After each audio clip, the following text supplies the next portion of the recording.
Hello everybody, welcome back to the Border Corner.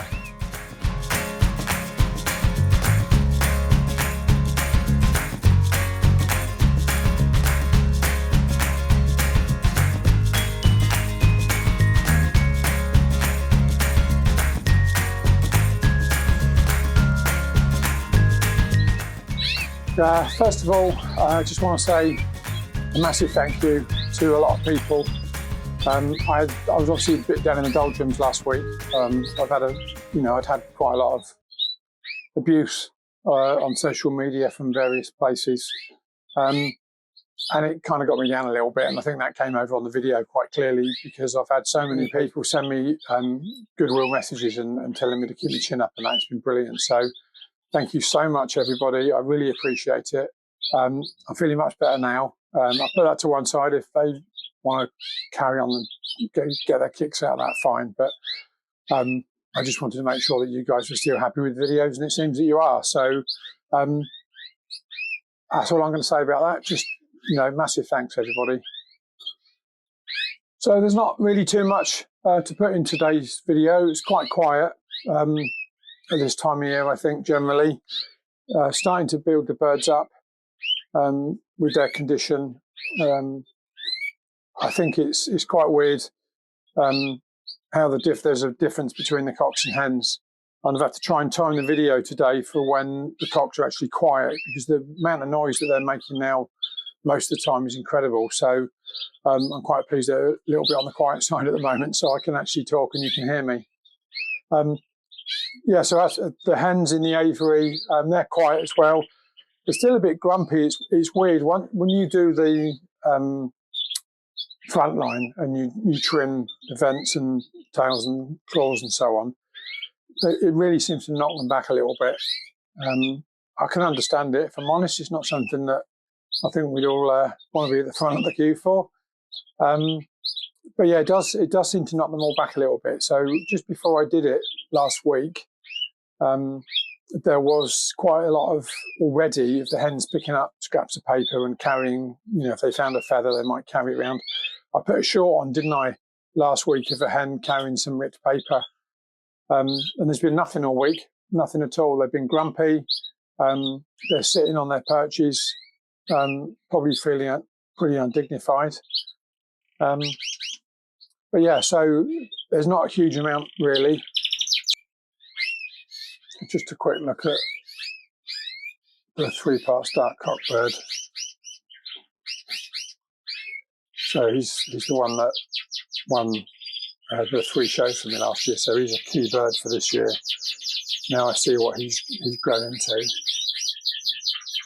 And that's the bird above him is one of the clear cock birds that I bred this year. He's a lovely bird as well. Got 4th place, I think it was, at the British border. And he was 2nd a couple of times behind the 3-part dark cock. And this one here in cage 22, this is the best unflighted buff at the Scottish National.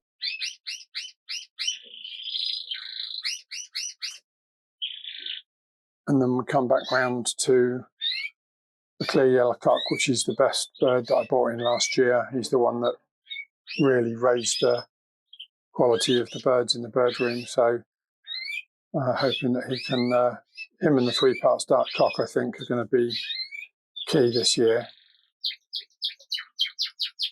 But then I've got this variegated buff cock that I bought in to the stud this year as well.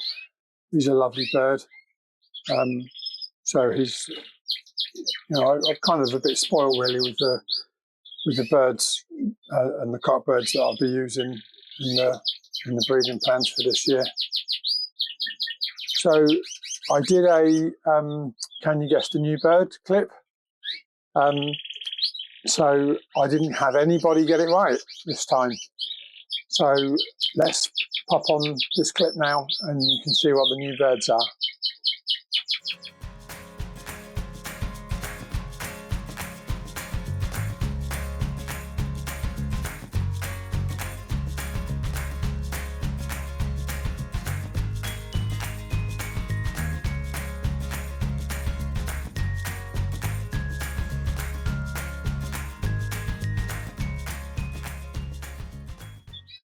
So there you go. I've now got bullfinches in the border corner as well. I love bullfinches. From a kid, I've always loved bullfinches. I've seen one in the garden when I was a lot younger, and they're quite amazing birds to look at. And then I went to a show with my dad when I was a boy, and there were some bullfinches for sale. And I was really, I can remember quite clearly them in the show cages, how good it was to see them. What did I just say about it being quiet in here?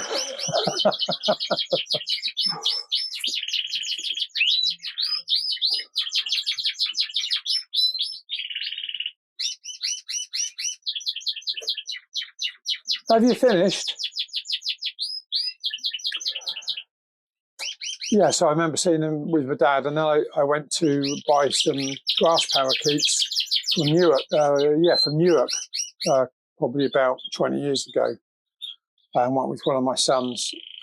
Came back with a pair of elegants and a pair of turquoisines, I think it was. And there was quite a few bullfinches for sale there, and I had a good look around at them. I must admit, even then, 20 years ago, I was tempted, but I never got any. So now I've decided that I'll get some, and we'll have a go at the bullfinches. So this is the aviary that they're going to go in. I don't know if you remember, this was where the bearded reedlings were. My experience with them didn't go too well. They both got out of the aviary, which was a bit bizarre. I don't know how they got out, but they both escaped. So I've been around and double checked everything to make sure it's okay for the bullies to go in. So that's all done. I'm just going to paint out this back box on here so that I know that it's all nice and clean. And then I'll put the bullies in towards the end of the month. Here's a quick look at the greenfinches. It isn't really working trying to film with the wire cages, I'm afraid. It's just not showing the birds up very well, is it? These are the two hens anyway.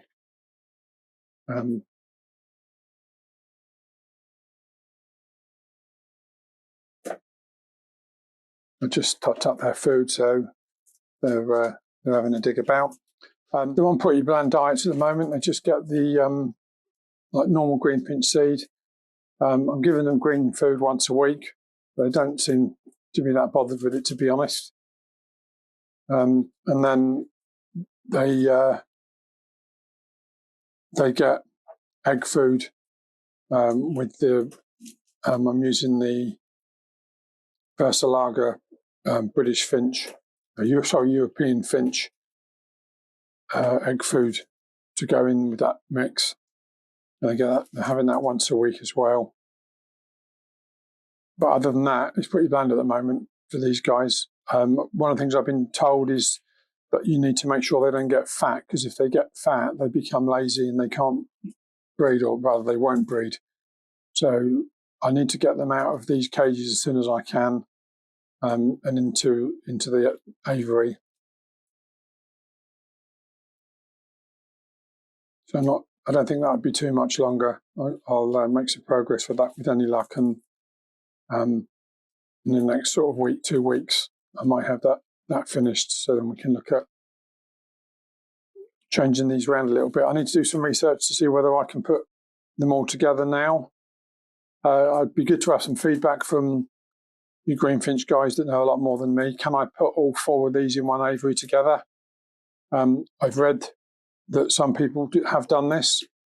They call it, I'll be right in saying they call it the hedge system. So I know it's possible, but in these days, is it best to keep them as separate pairs? I don't have what I'd say is a good pair or a bad pair or a better pair at the moment, I don't think. I need to learn a lot more about them. So in this first year, in lots of ways, I'm not really bothered about which cock goes to which hen, I don't think. So really, that's about it. There's not really a lot else to say. I think I've already said about the bird's diet on a previous video. So, I give them hemp for the hens and hemp for the cocks, and Niger for the hens twice a week now. They get conditioned seed, they get greens. Got some curly kale this week, which they really love. So they've had curly kale. They've had some broccoli as well. So generally speaking, it's picked up again from January. Everything building up towards, as we get towards March, when we'll be on, all of those feeds will be 3 times a week. And hopefully by then we should be looking at some pairings. So yes, a match shorter video this week. Hope you don't mind, and that's all right with you. I don't think there's any point in me just filling up the video for the sake of it. So yeah, so that's all for now. And thanks for watching. Keep on birding, and I'll see you in the next one.